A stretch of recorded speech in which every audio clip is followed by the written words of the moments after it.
अस्सलाम वालेकुम वरहमतुल्लाहि वबरकातुहू।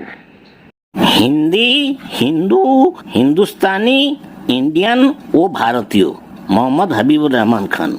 भारतवर्ष विश्व मानचित्र रे एक श्रेष्ठ एवं स्वतंत्र स्थानर अधिकारी अटे। यार वैशिष्ट्य, पराकाष्ठा, कला, संस्कृति समग्र विश्व को चमत्कृत करिछि। भारत ହେଉଛି ସର୍ବଧର୍ମ ସମନ୍ୱୟର ଏପରି ଏକ ପବିତ୍ର ମାନସରୋବର ଯାହାର ବିଭିନ୍ନ ପାବଚ୍ଛରେ ଭିନ୍ନ ଭିନ୍ନ ଧର୍ମାବଲମ୍ବୀମାନେ ମୁକ୍ତ ଓ ଅବାଧରେ ସ୍ନାନ ଓ ଧ୍ୟାନ କରିପାରନ୍ତି।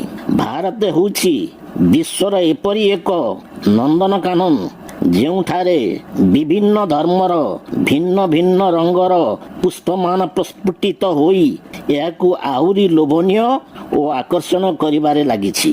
ହିନ୍ଦୁ, ମୁସଲମାନ, ଖ୍ରୀଷ୍ଟିଆନ, ବୌଦ୍ଧ, ଜୈନ, ଶିଖ, ପାର୍ସୀ ପରି ଅନେକ ଧର୍ମାବଲମ୍ବୀଙ୍କୁ ନେଇ ଭାରତୀୟ ବୋଲି ଏକ ମହାନ ଜାତିର ଗଠନ କରାଯାଇଅଛି। ଆର୍ଯ୍ୟଭୂମି ଭାରତରୁ ପ୍ରସାରିତ ବସୁଧୈବ କୁଟୁମ୍ବକମ ମନ୍ତ୍ରରେ ସମଗ୍ର ମାନବ ସମାଜକୁ ଏକ ପରିବାରରେ ଶୃଙ୍ଖଳିତ କରିବାର ପ୍ରଚେଷ୍ଟା ଜାରି ରଖିଛି। ମାତ୍ର ଏ ଦେଶ ନିଜକୁ ହିନ୍ଦ, ହିନ୍ଦୁସ୍ତାନ, ଭାରତ, ଇଣ୍ଡିଆ ନାମ ଭଳି ଏଠାକାର ଅଧିବାସୀମାନେ ନିଜକୁ ହିନ୍ଦୀ, ହିନ୍ଦୁ, ହିନ୍ଦୁସ୍ତାନୀ, ଭାରତୀୟ ବା ଇଣ୍ଡିଆନ ବୋଲି ନିଜର ପରିଚୟ ଦିଅନ୍ତି। ମାତ୍ର ବିଡ଼ମ୍ବନା ଏହି ଯେ ବିଭିନ୍ନ ନାମରେ ପରିଚିତ ଥିବା ଗୋଟିଏ ଦେଶର ଅଧିବାସୀ ହୋଇ ସୁଦ୍ଧା ନିଜକୁ ହିନ୍ଦୀ, ହିନ୍ଦୁ, ହିନ୍ଦୁସ୍ତାନୀ, ଭାରତୀୟ ବା ଇଣ୍ଡିଆନ ବୋଲି ପରିଚୟ ଦେବାରେ ଏକମତ ହୋଇପାରୁନାହାନ୍ତି। ବରଂ ଏହି ନାମର ଔଚିତ୍ୟ ଓ ଶ୍ରେଷ୍ଠତ୍ୱକୁ ନେଇ ନିଜ ମଧ୍ୟରେ ବିବାଦ ସୃଷ୍ଟି କରିବାର ପ୍ରଚେଷ୍ଟା କରିଚାଲିଛନ୍ତି। ହିନ୍ଦୀ, ଭାରତକୁ ହିନ୍ଦ କୁହାଯାଏ। ହିନ୍ଦରେ ରହୁଥିବା ଲୋକଙ୍କୁ ହିନ୍ଦୀ କୁହାଯାଏ। ହିନ୍ଦ ଏକ ବୈଦେଶିକ ଶବ୍ଦ।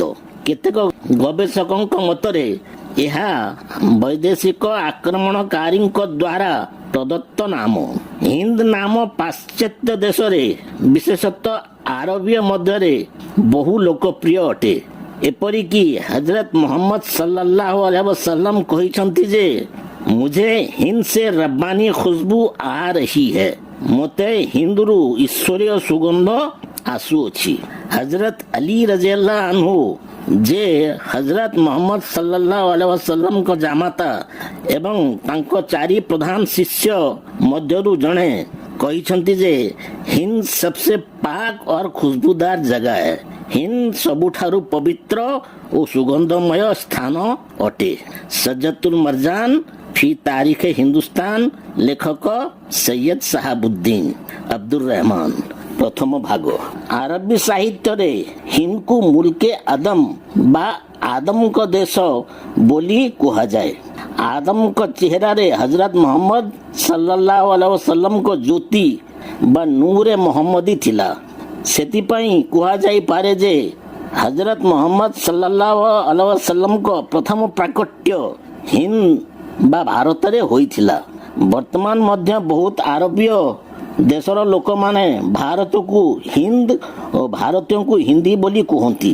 ପ୍ରଖ୍ୟାତ କବି ଆଲ୍ଲାମା ଇକବାଲ ଦ୍ୱାରା ରଚିତ ଦେଶାତ୍ମକ ବୋଧ ଗୀତ ସାରେ ଜହାଁ ସେ ଆଚ୍ଛା ହିନ୍ଦୁସ୍ତାନ ହମାରା ରେ ଭାରତୀୟଙ୍କୁ ହିନ୍ଦୀ ବୋଲି କୁହାଯାଇଅଛି। ତେଣୁ ନିଜକୁ ହିନ୍ଦୀ ବୋଲି ପରିଚୟ ଦେଉଥିବା ଲୋକଙ୍କ ମଧ୍ୟ ଔଚିତ୍ୟ ଅଛି। ହିନ୍ଦୁ ଓ ହିନ୍ଦୁସ୍ତାନୀ। ବେଦ ବିଶାରଦ ଡକ୍ଟର ବେଦ ପ୍ରକାଶ ଉପାଧ୍ୟାୟ ଦ୍ୱାରା ଲିଖିତ ପୁସ୍ତକ କଲ୍କି ଅବତାରରେ ଉଲ୍ଲେଖ ଅଛି ଯେ ବେଦ ସଂସ୍କୃତରେ ସକାରକୁ ଇରାନୀ ବା ଫାର୍ସୀ ବା ଗ୍ରୀକ ମାନେ ହକାର ଉଚ୍ଚାରଣ କରନ୍ତି। ଏପରିକି ଉଦାହରଣ ଦେବାକୁ ଯାଇ ବିଶେଷଜ୍ଞମାନେ ସପ୍ତାହକୁ ପାର୍ସୀରେ ହପ୍ତାହ କୁହାଯାଏ ବୋଲି କହନ୍ତି। ଗ୍ରୀକର ଲୋକେ ସିନ୍ଧୁ ତଟ ପର୍ଯ୍ୟନ୍ତ ଆସୁଥିଲେ। ସିନ୍ଧୁର ସକାରକୁ ହକାର କରି ହିନ୍ଦ ଶବ୍ଦ କରିଦେଲେ। ପୁନଶ୍ଚ ଏଠାରେ ରହୁଥିବା ଲୋକଙ୍କୁ ହିନ୍ଦୁ କହିବାକୁ ଲାଗିଲେ।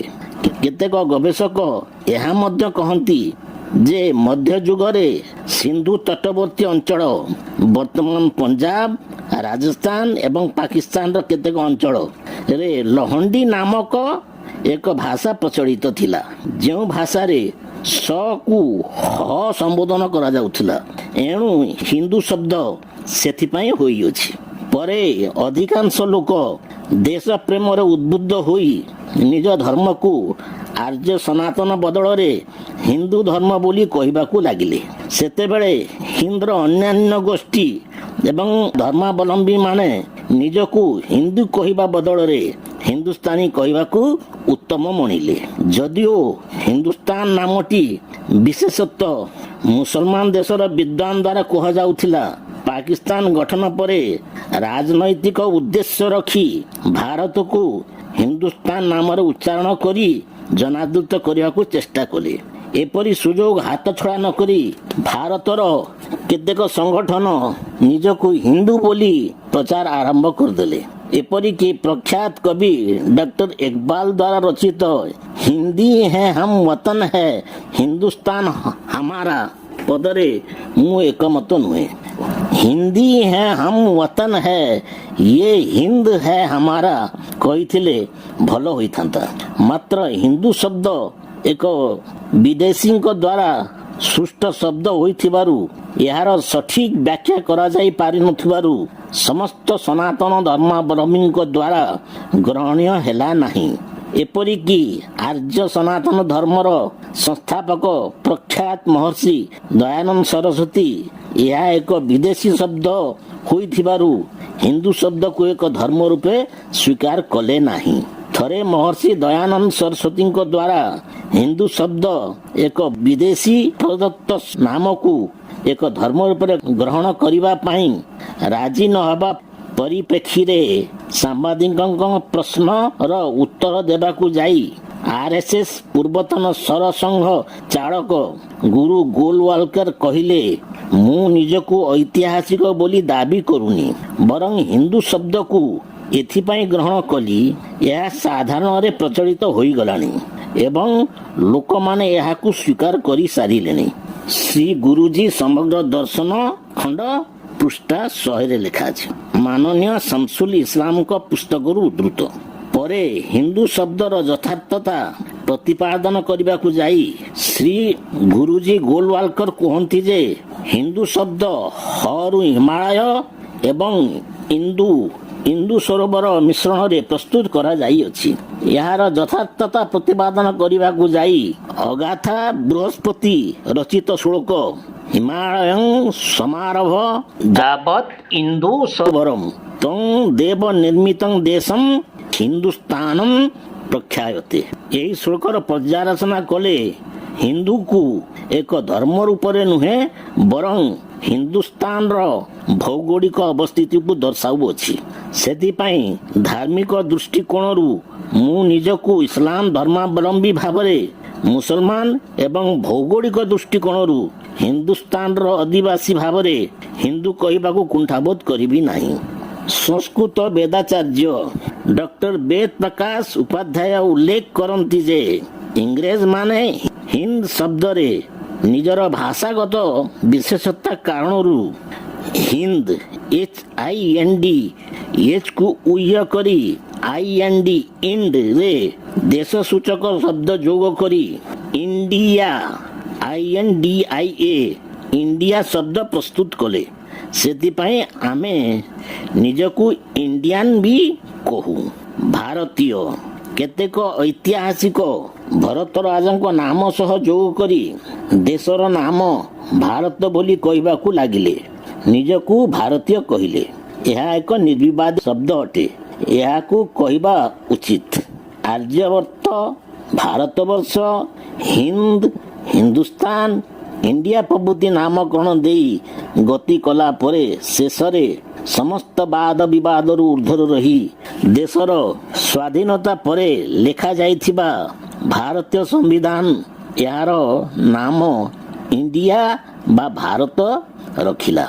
ଭାରତୀୟ ସମ୍ବିଧାନର ପ୍ରିଆମ୍ବୁଲରେ ଲେଖା ଅଛି, We the people of India having solemnly resolved to constitute India a sovereign socialist secular democratic republic and to secure to all its citizens.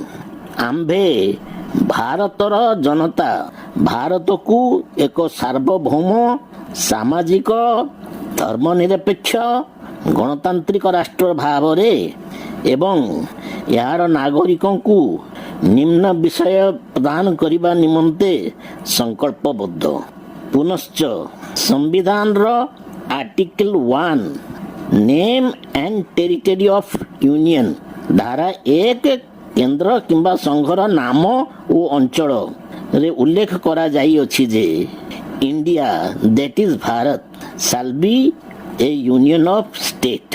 India ଅର୍ଥାତ୍ ଭାରତ ରାଜ୍ୟଗୁଡ଼ିକର ସଂଘ ଅଟେ।